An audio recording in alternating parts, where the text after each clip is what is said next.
Karibu tena kwenye ulimwengu wa siasa, mtazamaji wangu. Bado homa imenikaba, lakini kama nilivyokuambia naishughulikia. Na baada ya siku 2 siku 3 hivi najua nitakuwa vizuri. Though hiyo haiwezi kuzuia double updates kukuletea details za kutosha. Sasa jioni ya leo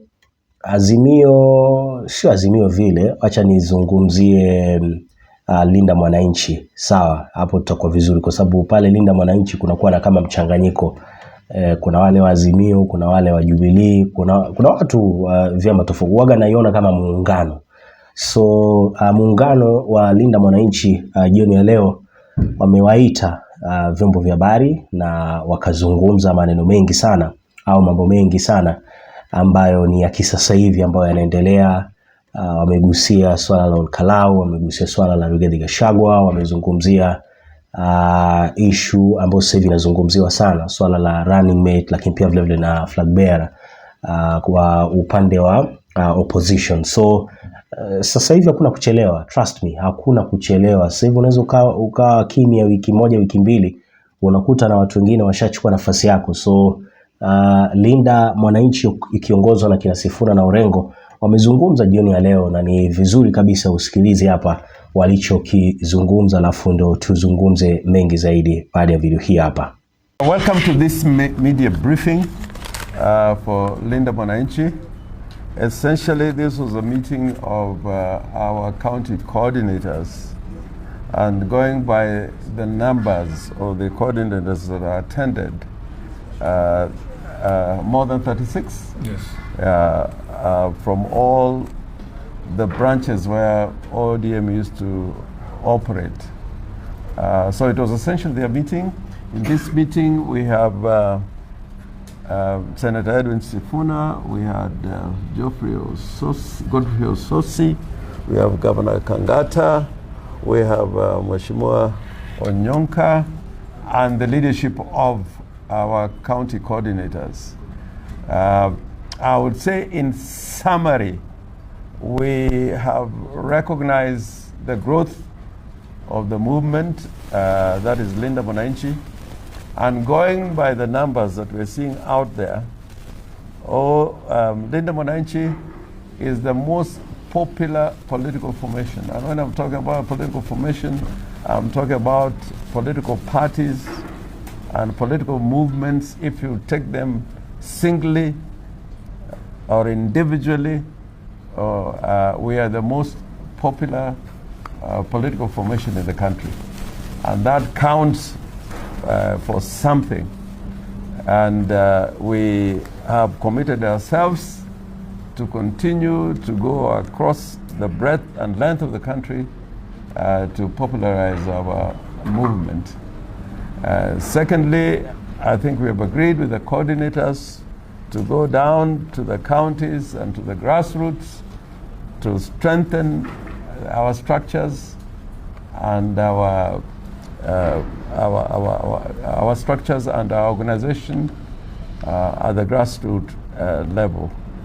We are happy about the positions Kenyans are showing, their resilience, their stand, and if there is anything to demonstrate that in the next elections, billions of shillings will not count. What will count is our stand with the people. And for this, I want to say that OLKALOU has shown us that bribery, violence would not contribute to the conduct of the elections in 2027. Linda Mwananchi, without a doubt, is where the soul and spirit of Raila Amolo Odinga is. Yeah. We are the party and the movement of Raila Amolo Odinga. The other team has sold out the legacy of Raila Amolo Odinga for 30 shekels. They have been bought and they have sold the party, but that party is an empty shell. The party of Raila Amolo Odinga is Linda Mwananchi. And if you go everywhere the popularity of Linda Mwananchi is because people have realized that what ODM stood for and should stand for is with the Linda Mwananchi. And we castigate what that Linda Tumbo team did and has done against Secretary General Edwin Sifuna. And you know, before they did that, they had to go to State House. And you know what they get in State House before they implement any decisions? They have to be paid. These are mercenaries. The Linda Tumbo people are just mercenaries. Before they changed the leadership of the party, when Raila died, they were paid for changing the leadership of the party. So I don't want to go beyond that. I just want to say we are going to go to every part of the country as Linda Mwananchi and the other political formations. We will not talk on the basis of who becomes who in the next dispensation. We'll talk on the basis of what we stand for and what transformation we want to take place in Kenya, on the basis of strong ideological principles and on the basis of transformative leadership that will take Kenya from a state of desperation to a state of progress and prosperity. With those so many remarks, can I ask the Edwin Sifuna to say a few words and then others will follow.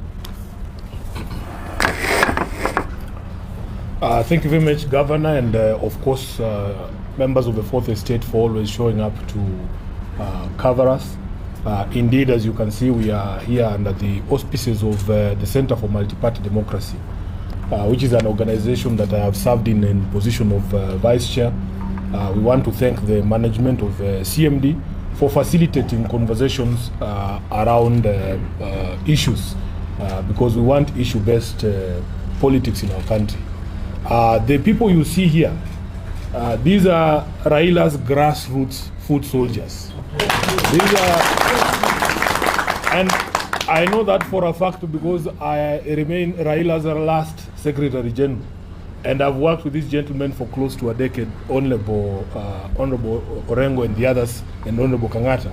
And I can assure you that there is not a stronger team in the country than these gentlemen that you see behind us here, because I have seen them working. And their names are synonymous with Baba and Raila.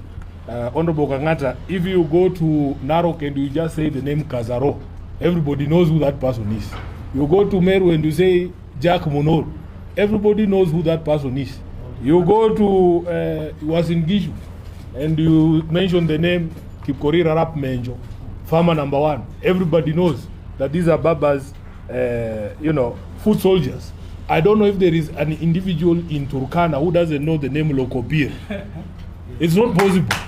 So these are the grassroots soldiers of Raila Odinga, and today we have met here and they have told us that they are now going to be the Linda Mwananchi grassroots team moving forward. So I want to take this opportunity to thank all of you. We have worked together, Mheshimiwa Manyoha from Kwale, we have worked together for a very long time to bring about the dream that Baba stood for, and we are more than honored and actually very, very humble that we have resisted all the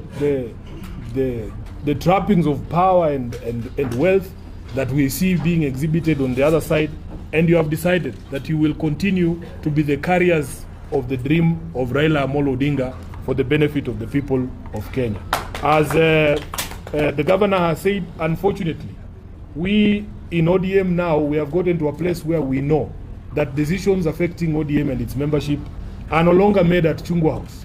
Those decisions, including the decision that followed yesterday to remove me from the position of Deputy Whip in the minority, all those decisions come from State House.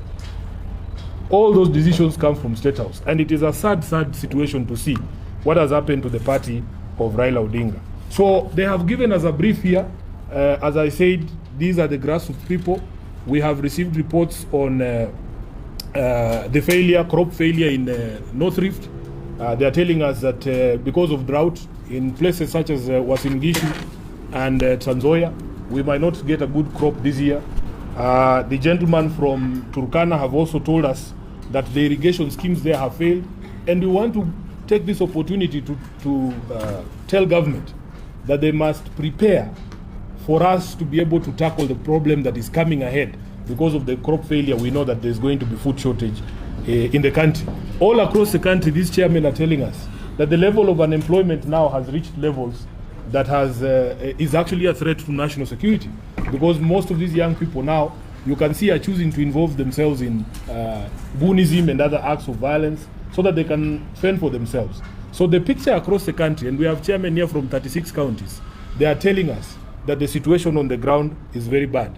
We have reports that even businesses are struggling because the economic outlook and the purchasing power of Kenyans have been eroded due to some of these policies of this government, including the high taxation that has been imposed. So we have received a very good brief, and we as Linda Mwananchi are going to be the force for good, and especially in highlighting the plight of our people so that solutions can be made. Let me also join the Governor Orengo in congratulating the people of OLKALOU. The people of OLKALOU have shown us that it doesn't matter what the regime throws at the people, be it goodies, be it intimidation, be it violence, the people in their supreme power will be the final say in the elections even in 2027. And the fact that the government has been vanquished quite well in OLKALOU does not mean that we absolve the IEBC of their dereliction of duty, because we still want to see accountability. All those people who are using government resources and bribing voters openly, we wish to see action being taken against those people. So IEBC should not think that just because the government has been shellacked there, despite of everything that they did, we still want accountability, because we don't want a repeat of those issues or those sorts of campaigns in 2027 or indeed in any other elections that we will have in this country. So I want to congratulate the DCP party, my brother Senator Methu. He has done a fantastic job in the campaigns we all followed, and the people of OLKALOU for resisting all those temptations and coming out to make their voices heard. Congratulations to Sami Kamau, who has been elected the OLKALOU Member of Parliament, and we hope that the whole country knows and can see now that that is going to be the same case in 2022. So 27, sorry, 27. So I don't think that I want to add anything, Governor. Maybe we allow our friends as well to say something, and then we will proceed. But we will also hear from the chairman themselves after the leaders are done here. We can start with Governor Irungu, then Osotsi, and then Manyara will come and speak on behalf of the chairman.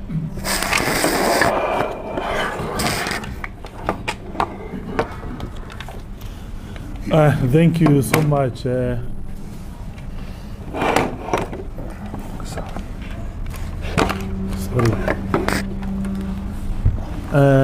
Thank you so much, my brothers and sisters who are with us, starting with His Excellency Governor Orengo, the Senator of Nairobi, Sifuna.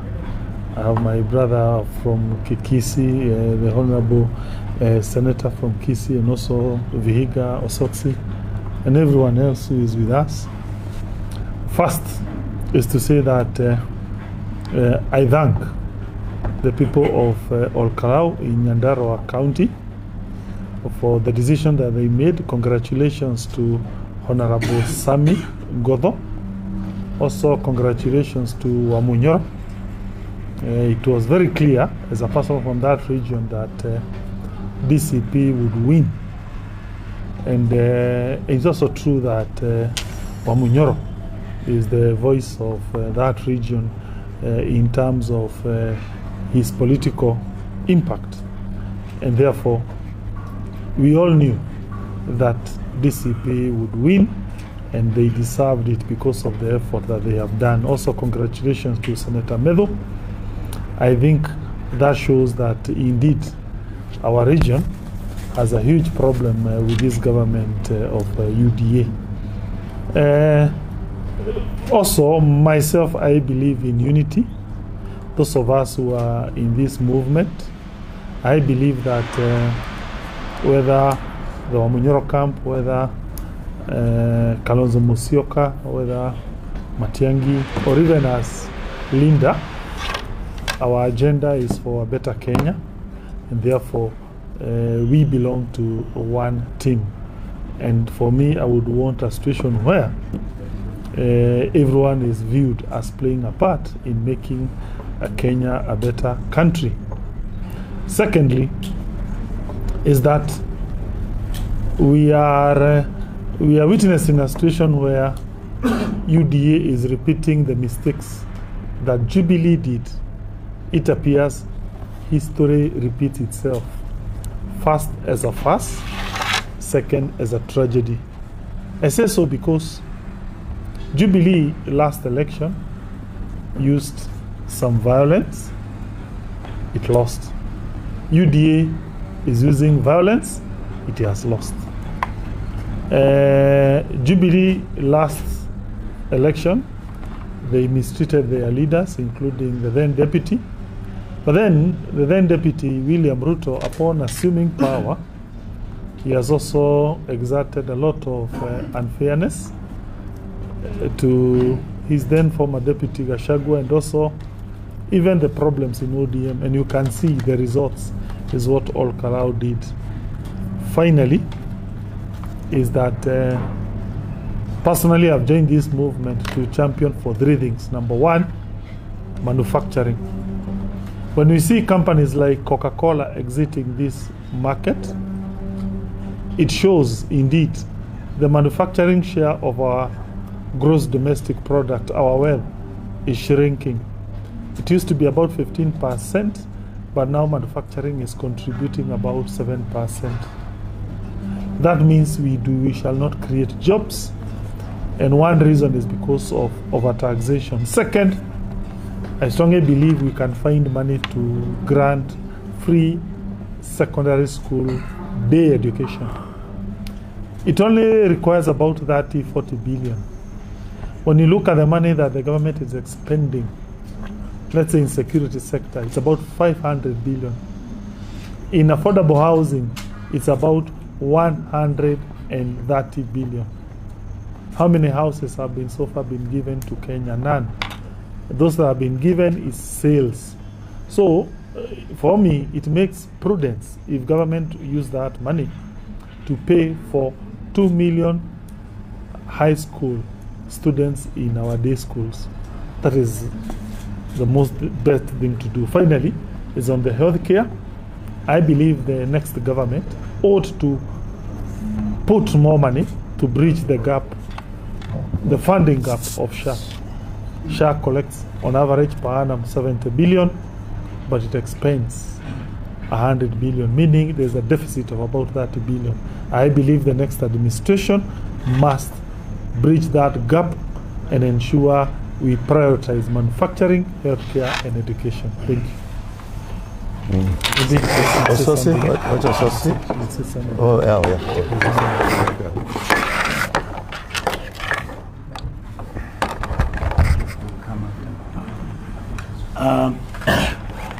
Thank you, Chair. I'll maybe just say two things. Number one, I believe this is the coalition of the willing.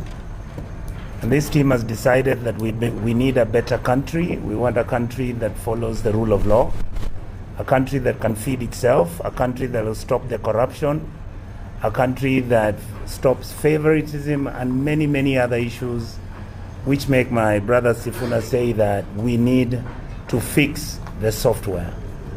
The team that is here, who are going to be the coordinators on the ground, are men of integrity and people we highly respect. Finally, I am comfortable Raila's spirit will continue. Thank you. Thank you.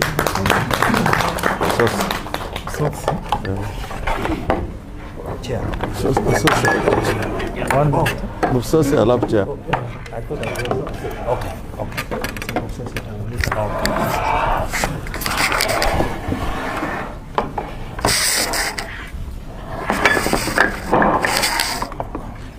Thank you very much. I think I have to term the meeting we have just held as very historic. You remember when we started this, we said that we want to fight for the soul of the ODM party. And the day we will feel that we have lost the fight, we will tell the Kenyans that we have lost the fight. We have been working very hard to save this party, but clearly the party is now under the firm grip of one William Samoei Ruto. Key meetings of the party are now being held in State House, including the recent one which planned to remove Senator Sifuna from his position in the Senate. So we want to announce today that we have lost the fight to protect the soul of ODM party, the party that was founded by Raila, the party that was established to fight for Kenyans, and now we have to move on. And that's why we have brought all the like-minded chairpersons from all the 47 counties who believe in the Linda Mwananchi movement to move forward and do the right thing that Raila Odinga believed in. Secondly, we want to announce today that we have started the process to come up with a blueprint on the Kenya we want, on the issues that Linda Mwananchi stands for. And once that process has been completed, we will tell Kenyans about our blueprint.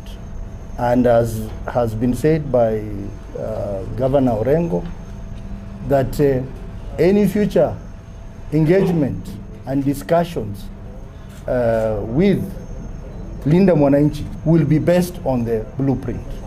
We will work with the people who believe in our blueprint. Blueprint on matters of education, health, and economy, matters of corruption, matters of constitutionalism, rule of law, and all that. We have begun the process, and we are looking for the right like-minded people to work with us. Lastly, I must congratulate the people of OLKALOU for resisting the heavy government machinery, the money, the empowerment, the fake developments, and all the goodies were given to them to vote against the UDA party. And I want to warn the UDA party that what happened in OLKALOU is what is going to hit you in 2027. The people of OLKALOU have demonstrated to the entire country that indeed the one term is real. One term is real. One term is real. And therefore we congratulate Honorable Ngotho, the DCP party, and Honorable Rigathi Gachagua, Honorable Methu, for delivering the seat of OLKALOU. And we want to say that we want Kenyans across the country to take the money that Ruto brings in the empowerment program, in the development. But remember, that is their taxpayers' money, and stand firm with the one-term movement. Okay, sawa sawa. So Linda Mwananchi kwa upande wao wanatakiwa kupush kadri ya uwezo wao. Na Rigathi Gachagua tayari ameshawapa signal nzuri sana kwamba tuko vizuri huku mlimani, ni kama tu nilivyowaambia. Huko msikuwe na wasiwasi, huko niko vizuri kabisa, na tayari ashawaonyesha kupitia OLKALOU kwamba numbers ninazo, na nyinyi mnatakiwa kuwa na specific areas ambazo mnatakiwa kuwa mnafanya vizuri zaidi. And kwa upande wangu mimi, what I can say kuhusu Linda Mwananchi going forward, mlima tayari tushamalizana nayo. Nadhani Western wanatakiwa kuifanyia kazi vizuri kabisa, kwa sababu hapo ndo tunaona kuna uwezekano mkubwa. Unajua siasa kuna mambo mengi sana Yes, na wewe ambacho unafikiria haiwezi kufanyika, anaweza kafanya William Ruto. What about leo hii akidrop Kithure Kindiki? Kwa sababu wataalamu wanasema pale Mlima Kenya anaweza akafanya vizuri upande ule mwingine wa Mount Kenya East, ndo Meru, Tharaka Nithi, na zile ni counties 3. And I'm not saying that sasa hiyo sio kura, ni kura pia, but again hesabu ambazo zipo ni kwamba the only place anaweza akawa safe ni Western. But again Western anaweza akawa safe kwa wengine wanavyosema kama akichukua running mate, but again ni nani? Unanielewa? Running mate ni nani? You know, it's not all about kuchukua running mate, but ni running mate mgani?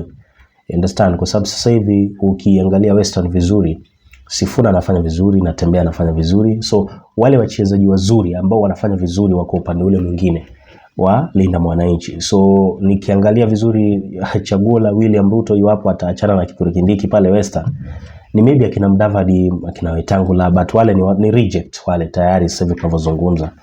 Ni reject. Nani anawasikiliza sasa hivi Western? Inakuwa ni vigumu sana. But again at the same time Ruto naye ana kibarua.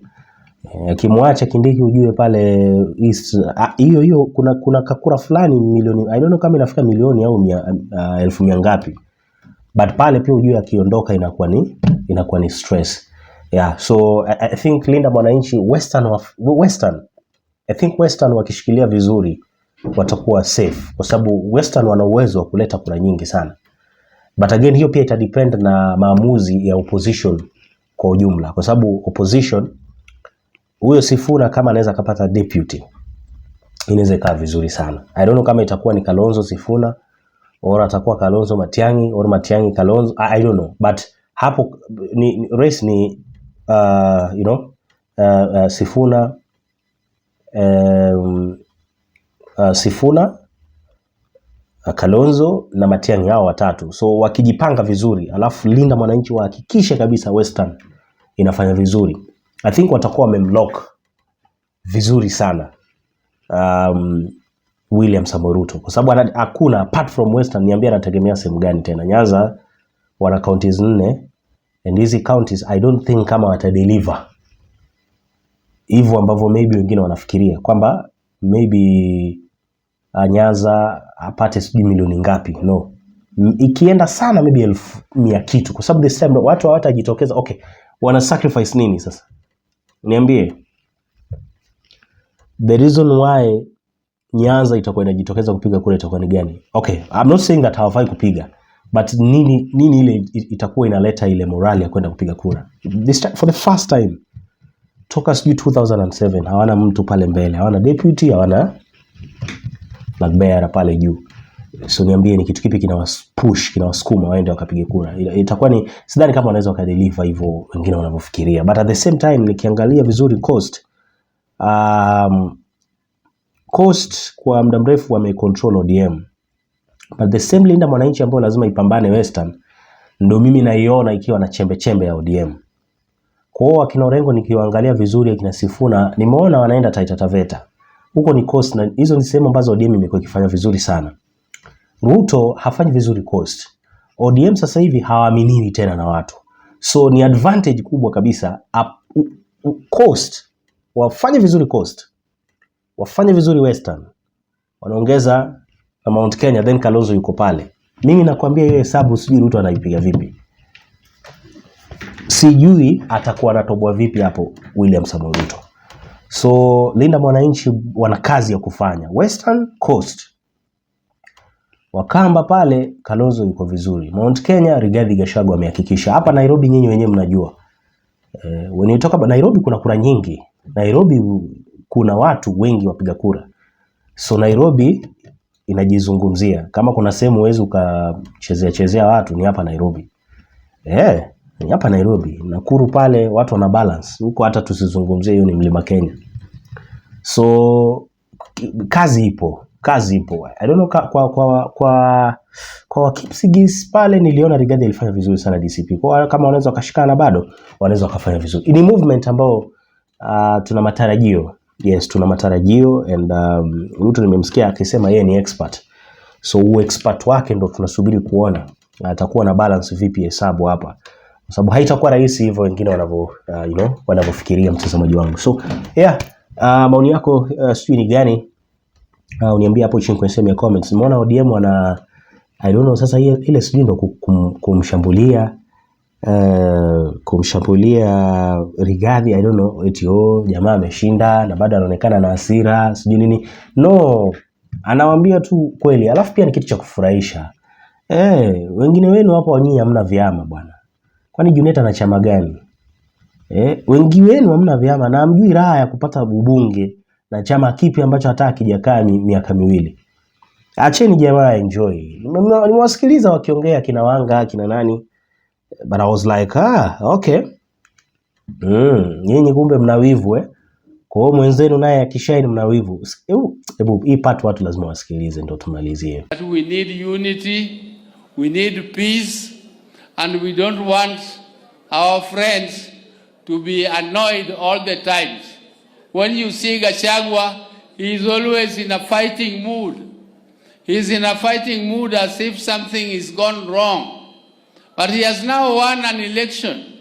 When he has won an election, we congratulate him. But he appears to be still annoyed that, the election was to be stolen. Stolen by who?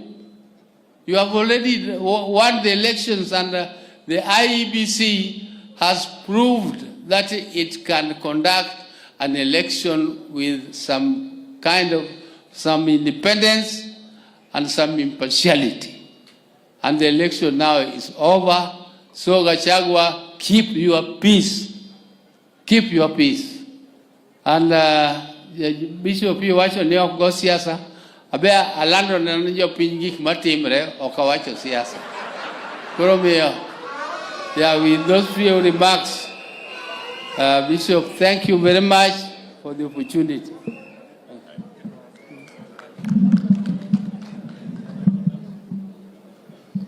Aya, asante sana Daktari Oburu Oginga.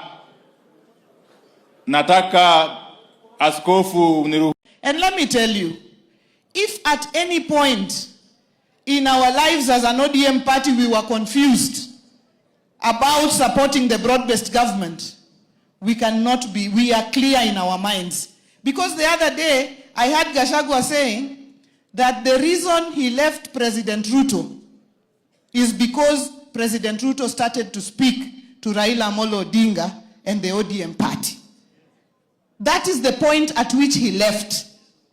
But because we are so bad, he cannot sit in a place with us. We are now more convicted, more convinced, more ready to go with everything we have to support this broad-based government and support President William Ruto as we move forward into the future.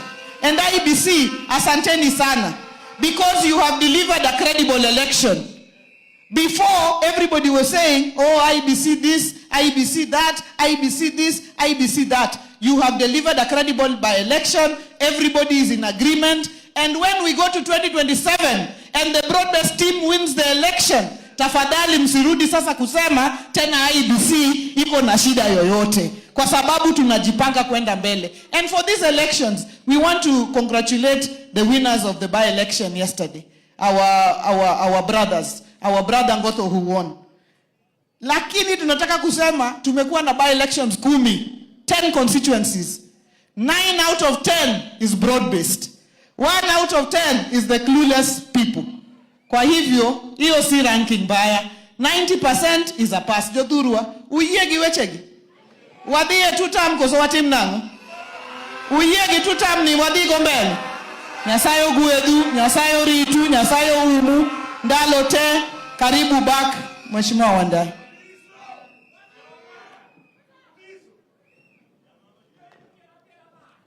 Dongo wacha mabe. Donge longo. Allow me. Ushindi wa DCP OLKALOU najua watu wengi bwana hawajaipokea vizuri hasa ODM. ODM kidogo hapo wanakuwa kuna kibaridi fulani kama kimeingia. Lakini ndo maisha. Ndo namna mambo yalivyo. So subirini tu. Mosmos, hakuna haraka. Opposition mjipange vizuri. William Ruto amesema yeye ni expert na yeye ajipange huko sasa, sijui expert wake unatokana na nini au yeye ana mipango gani. But that's what's happening right now. Nipe maoni yako hapo chini kwenye sehemu ya comments, lakini kikubwa zaidi subscribe ili uendelee kupata taarifa nyingi na mpya kila wakati. Bye bye.